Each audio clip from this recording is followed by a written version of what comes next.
গণ অধিকার পরিষদের সভাপতি ও ঢাকা বিশ্ববিদ্যালয় কেন্দ্রীয় ছাত্র সংসদের সাবেক ভিপি নুরুল হক নূরকে দেখতে হাসপাতালে গিয়েছেন নবনির্বাচিত শিবির প্যানেলের সদস্যরা। বৃহস্পতিবার বিকালে ঢাকা মেডিকেল কলেজ হাসপাতালে ভর্তি নূরকে দেখতে যান তারা। এ সময় নূরের জন্য দোয়া করতে গিয়ে কান্নায় ভেঙে পড়েন তারা। বিষয়টি নিশ্চিত করেছেন গণ অধিকার পরিষদের উচ্চতর পরিষদ সদস্য ও দপ্তর সমন্বয়ক শাকিলুজ্জামান।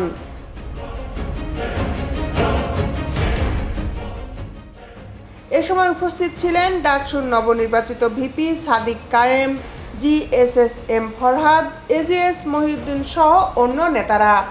তারা নূরের দ্রুত সুস্থতা কামনা করেন এবং তার প্রতি সমবেদনা জানান।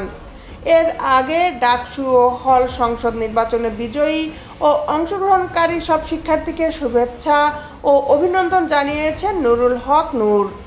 বুধবার গণমাধ্যমে পাঠানো এক বিবৃতিতে তিনি বলেন, অত্যন্ত ধৈর্য, কৌশল ও দক্ষতার সঙ্গে প্রতিকূল পরিস্থিতি মোকাবেলা করে একটি প্রাণবন্ত ও অংশগ্রহণমূলক নির্বাচন আয়োজন করায় আমি ঢাকা বিশ্ববিদ্যালয় প্রশাসনকে ধন্যবাদ জানাই।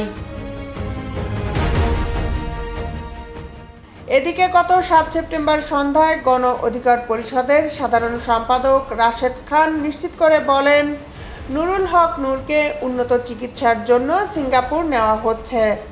সব কিছু ঠিক থাকলে আগামী 4-5 দিনের মধ্যে তাকে সিঙ্গাপুর নেওয়া হবে। গত 29 আগস্ট রাজধানীর বিজয়নগর দলটির কার্যালয়ের সামনে আইনশৃঙ্খলা বাহিনীর মারধর ও লাঠি পেটায় আহত হন গণ অধিকার পরিষদের সভাপতি ও ডাকসুর সাবেক ভিপি নুরুল হক নূর। ওই রাতেই তাকে ঢাকা মেডিকেল কলেজ হাসপাতালে ভর্তি করা হয়। বর্তমানে তিনি কেবিনে ভর্তি রয়েছেন। দেশ বিদেশের আপডেট নিউজ পেতে আমাদের সাথেই থাকুন। Justice television, Dhaka.